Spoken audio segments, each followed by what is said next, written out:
ஓம் சரணாகத தீனார்த்த பரித்ராண பராயணே சர்வஸ்யார்த்திகரே தேவி நாராயணி நமஸ்துதே. வணக்கம் நேயர்களே, இது மகாலட்சுமி ஜோதிடம் வழங்கும் காலச்சக்கரம். உங்கள் அன்பு ஜோதிடர் ஸ்ரீராம்ஜி பேசுகிறேன். அனைவரும் நலமுடன் இருக்கிறீர்களா? நன்றாகத்தான் இருப்பீர்கள், நன்றாக இருக்க வேண்டும். இன்றைய காணொளியில் நாம் காண இருப்பது சொத்து பிரச்சனைகள் யாருக்கு ஏற்படும், இதுதான் தலைப்பு. ரொம்ப கஷ்டப்பட்டு சிறுக காசு சேர்த்து வச்சு ஏதோ ஒரு இடம் வீடோ நிறைய பேர் வாங்குவாங்க.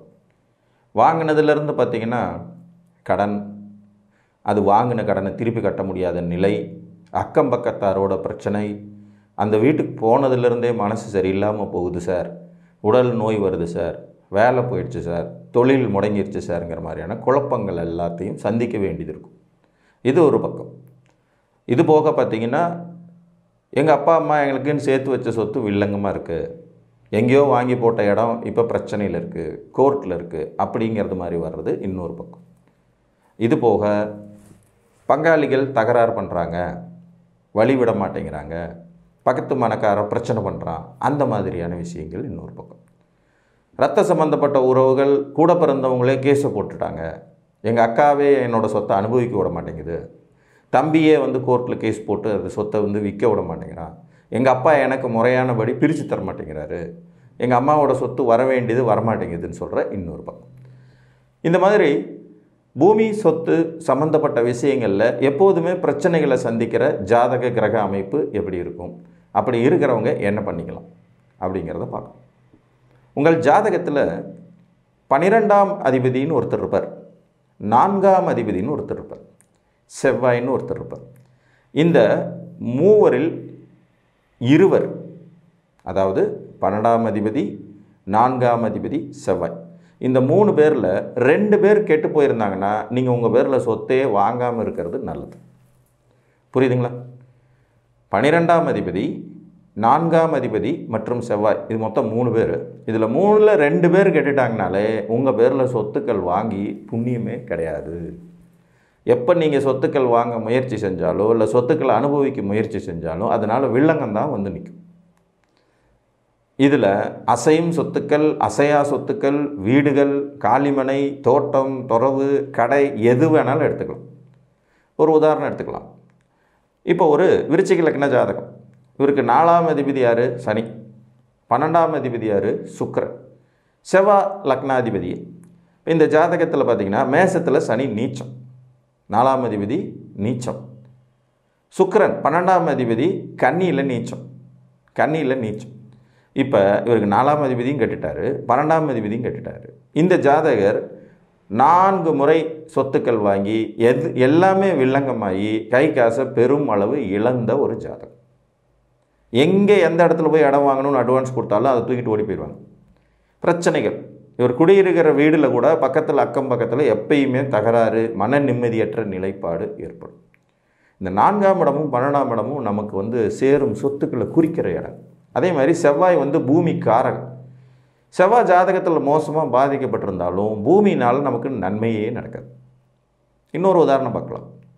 ஒரு கன்னிகா லக்ன ஜாதகர், இவருக்கு 4ஆம் அதிபதி குரு மகரத்தில் நீச்சம், கூடவே செவ்வாய் உச்சம், நீச்சபங்கம், 8ஆம் அதிபதி. ஆனால் இந்த குருவும் செவ்வாயும் வக்கரம், 2 பேருமே வக்கரம். இப்போ இவர் அட்வான்ஸ் கொடுப்பாரு, திருப்பி வாங்குவார், அட்வான்ஸ் கொடுப்பாரு, பணம் கட்ட முடியாமல் போயிடும். ரொம்ப கஷ்டப்பட்டு ஒரு இடத்துல ஒரு வீடு வாங்கினார், அந்த வீட்டுக்கு டியூ கட்ட முடியாமல் கையில் இருந்த காசு எல்லாமே லாஸ் ஆகி விற்றுட்டு வந்தார். செவ்வாய் வக்கரம் பெற்ற நிலையிலும் 4ஆம் அதிபதி நீச்சம் அல்லது வக்கரம் பெற்ற நிலையிலும் 12ஆம் அதிபதி கெட்டுப்போன நிலையிலும் உங்களுக்கு சொத்தை அனுபவிக்கிற யோகம் இருக்காது. சார், ஜாதகத்தில் இந்த மாதிரி இருந்தால் என்ன செய்யலாம்? நம்ம பேர்களில் சொத்து வாங்கிறத தவிர்க்கணும், நம்மளுடைய பேர்களில் இல்லாமல் பார்த்துக்கணும். நம்ம வாரிசுகளுக்கு சொத்து வாங்குகிற யோகம் நல்லா இருந்தால், 4ஆம் அதிபதி வலுவாக இருந்து, செவ்வாய் வலுவாக இருந்து, இல்லை 12ஆம் அதிபதி வலுவாக இருந்தாலும், இல்லை நம்ம வாழ்க்கை துணைக்கு 4ஆம் அதிபதி 12ஆம் அதிபதி செவ்வாய் நல்ல பவரில் இருந்தாலோ அவங்க பேரில் வாங்கிறத முடிவு பண்ணிக்கணும். அப்படி வாழ்க்கை துணைக்கும் ஒன்றும் சிறப்பாக இல்லைங்கிற பட்சத்தில் நாம் சொத்துக்கள் வாங்கிறத முற்றிலும் தவிர்க்கிறத தவிர வேறு ஆப்ஷனே கிடையாது. இங்கே சொத்துக்கள்ங்கிறது இடமும் வீடும் மட்டும் கிடையாது, அதையும் தாண்டி சொத்துக்களாக நீங்கள் ஒரு ஃபிக்ஸட் டெபாசிட்டை உருவாகலாம், கோல்டு மேலே வந்து இன்வெஸ்ட் பண்ணலாம், மியூச்சுவல் ஃபண்டில் இன்வெஸ்ட் பண்ணலாம். அதுவும் சொத்துக்கள் தான். அதுவும் என்றைக்கு இருந்தாலும் உங்களுக்கு லிக்விடு கேஷாக மாற்றக்கூடிய அமைப்பாகவும் இருக்கும். இப்போ தங்கத்தோட சிறந்த முதலீடு ஒன்று இருக்குன்னு நம்ம சொல்ல முடியாது இல்லைங்களா? அந்த மாதிரி பண்ண முடியும். ஸோ இடம், பூமி, சொத்துக்கள் இது சார்ந்த பிரச்சனைகளை தரக்கூடியது 4, 12 மற்றும் செவ்வாய். 3க்கு 2 கெட்டாலே போதும், நம்மளால் சொத்துக்களை வாங்கிட்டு நிம்மதியாக இருக்கவே முடியாது. 4ஆம் அதிபதி கெடும்போது 5ஆம் இடம்ங்கிற பூர்வ புண்ணிய ஸ்தானத்திற்கு விரயாதிபதியாக அவர் வந்துடுறதுனால, 5ஆம் இடங்கிறது பூர்வ புண்ணிய ஸ்தானம், அதற்கு விரயஸ்தானமாக இது வந்து அவர் கெட்டும் போகிறதுனால பூர்வீகத்தை அனுபவிக்க விடாமல் பண்ணிடும். அப்பா சொத்து இருக்கும், தாத்தா சொத்து இருக்கும், முன்னோர்கள் சொத்து இருக்கும். ஆனால் இவங்களுக்கு அது வர்றதில் பெரும் சிக்கல்களும் இடைஞ்சல்களும் தடைகளும் வரும். அதே மாதிரி இந்த 4ஆம் இடத்துலையும் 12ஆம் இடத்துலையும் அவயோகிகள்னு சொல்லக்கூடியவர்கள் வந்து உட்கார்ந்தாங்கன்னாலும் சிக்கல். இப்போ ஒரு உதாரணமாக பார்த்தீங்கன்னா, ஒரு கும்பலக்கண ஜாதகம். இந்த கும்பலக்கணத்துக்கு 4ஆம் இடம் ரிஷபம். இந்த ரிஷப வீட்டில் 6க்குடைய சந்திரன் வந்து உச்சம். கும்பலக்னம் 4ஆம் இடம் ரிஷபம். ரிஷப வீட்டில் 6க்குடைய சந்திரன் வந்து உச்சமாகி உட்கார்ந்துருக்கார். 6க்குடைய சந்திரன் உச்சமாகி உட்கார்ந்துருக்கார். தாயாதி வர்க்கத்தினால தன்னுடைய சொத்துக்களை பூரா இழந்த ஒரு ஜாதகருடைய அமைப்பு இது. 4ஆம் இடம் கெடுறது. அங்கே சந்திரன் உச்சமாகிறது நல்ல விஷயம்னாலும், ஆனால் அவர் 6ஆம் அதிபதியாகி வர்றதுனாலையும் சந்திரன் பெண் கிரகமாக இருக்கிறதுனாலையும் ஜாதகருக்கு எப்போவுமே பெண்களாலேயும் சொத்துக்களாலையும் பிரச்சனைகளை சந்திச்சுக்கிட்டே இருப்பார். அதுவும் குறிப்பாக தாயாதி வர்க்கம் போட்டு படுத்தி எடுப்பான். இந்த மாதிரியான 4ஆம் இடம் கெடுறதுனாலையும் 4ஆம் இடத்துல எதிரிகள் சம்பந்தம் ஏற்படுறதுனால அவயோகிகள் வந்து உட்கார்றது, அந்த அமைப்புகளும் ஏற்படும். ஒரு மகர லக்ன ஜாதகம். இவருக்கு 4ஆம் இடத்துல சூரியன் உச்சம். 4ஆம் இடத்துல சூரியன் உச்சம். ஆனால் அவர் அட்டமாதிபதி. இந்த ஜாதகருடைய தகப்பனா தன்னுடைய 4 கோடி ரூபாய் சொத்தையும் மகளுக்கு எழுதி வச்சுட்டார். பையனுக்கு 10 பைசா கூட கிடைக்கக்கூடாது அப்படின்னு கங்கணம் கட்டி செஞ்சு வச்சுட்டார். அது அவர் வாழ்நாளில் கஷ்டப்பட்டு சம்பாரித்த சொத்து தான். ஆனால் மகன் மேலே இருந்த வெறுப்புனாலையும், மகன் தன்னோட பேச்சை கேட்க மாட்டேங்கிறதுனாலையும் 4ஆம் இடத்துல உச்சமான அந்த சூரியன் அமைப்பு கொண்ட இந்த ஜாதகருக்கு அப்பா 10 பைசா காசு கொடுக்கும். சொத்துக்கள் இவர் வந்து கடைசி வரைக்கும் மனம் வருத்தப்பட்டுக்கிட்டே தான் இருக்கார். எங்கள் அப்பாவால் எனக்கு பிரயோஜனமே இல்லை, எல்லா சொத்தையும் சகோதரிகள். இதனால் என்ன ஆகுது? சகோதரி விரோதமாகிறார். எங்கள் சொத்தை கேட்டு அண்ணன் பிரச்சனை பண்ணிடுவானோங்கிறது மாதிரி சகோதரி விரோதமும் ஏற்படுகிறது. இதெல்லாமே இந்த 4ஆம் இடத்தில் பாவக்கோள்கள் வந்து வலுப்பெறது, உங்கள் லக்னத்துக்கு 6, 8ஆம் அதிபதிகள் வந்து வலுப்பெறதுனாலையும் இது ஏற்படும். ஒரு கடக லக்ன ஜாதகத்திற்கு 4ஆம் இடம் சுக்கிரனுடைய வீடு. இந்த சுக்கிரன் கன்னியில் நீச்சம், 4ஆம் அதிபதி நீச்சமாக போயிடுறார். இவருக்கு 12ஆம் அதிபதி புதன் வந்து பார்த்திங்கன்னா 4ஆம் இடத்துல இருக்கார். இது ஒரு பரிவர்த்தனை. இந்த பரிவர்த்தனை அடையிறதுனால இவங்க 2 பேருக்கும் இழந்த வலு திரும்ப கிடைக்கிது அப்படின்னாலும் கூட இவர் எப்போவுமே பார்த்திங்கன்னா தன்னோட பேரில் எந்த டாக்குமெண்ட்ஸும் எந்த சொத்துமே வாங்கிக்க மாட்டார்.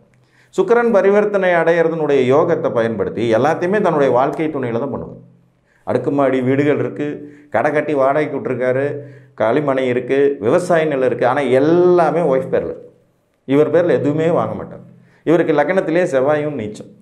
அப்போ இவர் ஜாதகம் பார்க்கும்போதே உங்கள் பேரில் எந்த டாக்குமெண்டேஷனும் முடிச்சுக்காதீங்கன்னு சொல்லி இதனுடைய பலன் எப்போவுமே வந்து தன்னோட வாழ்க்கை துணை பேரில் தான் எல்லாத்தையுமே வாங்குவார், எல்லாமே செய்வார். இந்த வரைக்கும் பிரச்சனை இல்லாமல் போகுது. ஸோ இதுதான் சூட்சமம். உங்களுக்கு 4ஆம் இடத்தில் கடுமையான கோள்கள் அமர்ந்தாலும், அதாவது 6ஆம் அதிபதி 8ஆம் அதிபதி வந்து வலுவாக உட்கார்ந்தாலும் சரி, 12ஆம் இடத்து அதிபதி கடுமையான கோள்களால் தாக்கப்பட்டாலும், அல்லது அவர் நீச்சம், அஸ்தமனம், கிரகணம் அடைஞ்சிருந்தாலும் சரி, 4ஆம் அதிபதி கெட்டு போயிட்டாலும் சரி, செவ்வாய் ஜாதகத்தில் வக்கரம் அடைந்திருந்தாலும், ராகு கேதுகளால் பீடிக்கப்பட்டிருந்தாலும், அவர் வலுவிழந்த நிலையில் இருந்தாலும் சரி, சொத்தை நேரடியாக நீங்கள் வாங்கவே கூடாது. சொத்துக்கள் வாங்கிறதுக்கு முயற்சி பண்ணும்போது பிரச்சனைகள் ஏற்படும். வாழ்க்கை துணை அல்லது வாரிசுகள் யாருக்கு நல்ல அமைப்பு இருக்கோ அவங்க பேரெல்லாம் வாங்கணும். அப்படி இல்லைன்னா சொத்துக்களை வேறு மாதிரி தான் உருமாற்றிக்கொள்ள வேண்டும். இப்போ 4 நேஷனலைஸ்டு பேங்க்கில் உங்களுக்கு ஒரு 4 கோடி ரூபா ஃபிக்ஸட் டெபாசிட் இருக்குன்னு வச்சுக்கோங்க. 4 நேஷனலைஸ்டு பேங்க், அதாவது தேசியமயமாக்கப்பட்ட வங்கிகளில் உங்களுக்கு ஒரு 4 கோடி ரூபா ஃபிக்ஸட் டெபாசிட் இருக்குது. அப்போ அது சொத்து இல்லையா? அது மாதம் மாதம் உங்களுக்கு வருமானம் சம்பாரித்து கொடுத்துக்கிட்டே இருக்கும்.